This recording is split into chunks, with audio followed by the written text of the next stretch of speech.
Thanks for inviting me over here. I think it was a brilliant meeting today evening with CM Mr. Vijayan. He was very receptive, very encouraging about Kerala Kings winning the first global T10 tournament. He promised, in fact, he said the second edition, I would love to be there, part of the opening ceremony. So I think this is the best thing to hear from him.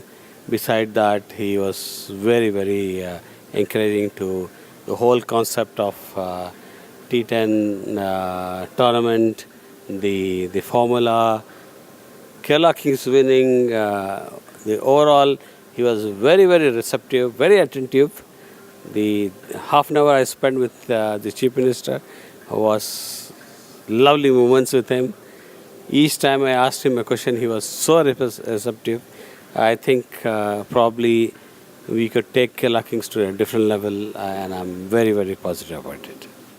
You know, the TRP of television across the world, when the finals were played between Kerala Kings and Punjab Legends, there are 500 million people watching. Some of the Keralites, you know, there's like a lot of passions and all. A lot of people across the globe want to see Kerala Kings winning. They stayed up pretty late in the night. So what I heard was at least 500 million people were watching us. Going forward, this were only 6 teams in the first edition.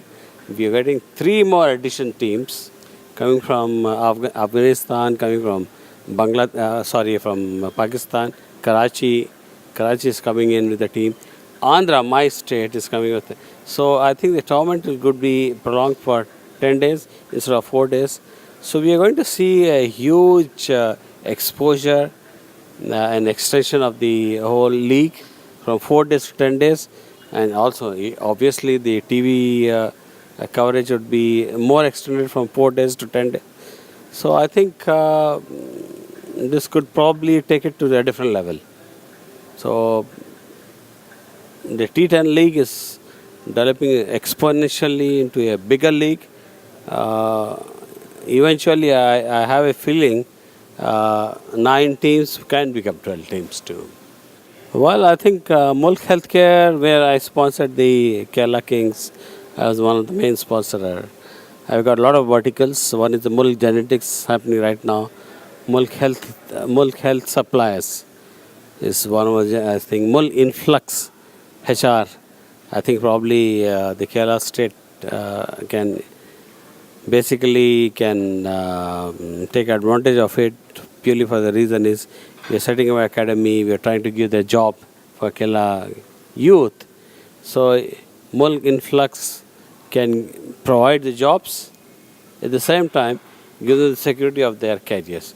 So I think probably we are trying to, there are a lot of verticals happening, but for me on my passionate level, Mulk Genetics is one of my biggest next challenge, where I'm trying to bring a lot of diagnostics elements where it could help the blue-collared workers, the rural community to diagnose quickly their infectious disease and all. So probably I think I spoke to the Chief Minister when I was having a talk, 30 minutes with him, and he said, listen, whatever you want to propose in terms of Mulk Healthcare, I'd be more than happy to bless you. So I think it's a good story ahead.